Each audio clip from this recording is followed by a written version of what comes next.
এই শিক্ষা ব্যবস্থার পরিবর্তন করলে পুরো জাতির পরিবর্তন ঘটানো সম্ভব। কারণ আমাদের বর্তমান যে শিক্ষা ব্যবস্থা খুবই বাজে অবস্থা। বাঙালি জাতির যে সংস্করণ যেটা, তো বাঙালি জাতির আমরা চাই পরিবর্তন। শুধু আমি মনে করি যে পরিবর্তন করতে গেলে কিছু কিছু সেক্টরে কাজ করতে হয়। তার ভিতরে অন্যতম সেক্টর হচ্ছে শিক্ষা ব্যবস্থা।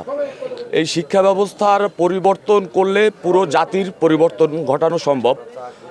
কারণ আমাদের বর্তমান যে শিক্ষা ব্যবস্থা খুবই বাজে অবস্থা। এই শিক্ষা ব্যবস্থায় যদি কারিগরি শিক্ষা ব্যবস্থা চালু করা যায়, কর্মসংস্থান তৈরি হবে নতুন, প্লাস হচ্ছে কারিগরি শিক্ষা ব্যবস্থা চালু হলে বেকার সমস্যা দূর হবে। আর এটার মাধ্যমে একটা জাতির মেরুদণ্ড শিক্ষা ব্যবস্থা, পুরো জাতিকে পরিবর্তন করার জন্য কোনো সেক্টরেই কাজ করার দরকার নাই, শুধু একটা ব্যবস্থায়, এই শিক্ষা ব্যবস্থায় পরিবর্তন আনতে পারলে, কারিগরি শিক্ষা ব্যবস্থা চালু করতে পারলে দেশের পরিবর্তন করা সম্ভব। দেশের জাতি গঠনে আরও শক্তিশালী ভূমিকা পালন করা যাবে।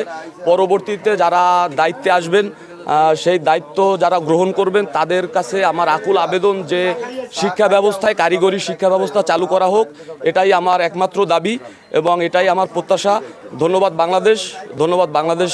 সকল মানুষ এবং শিক্ষা প্রতিষ্ঠানে কাজ করার জন্য এগিয়ে আসুন, এটাই আমার একমাত্র প্রত্যাশা।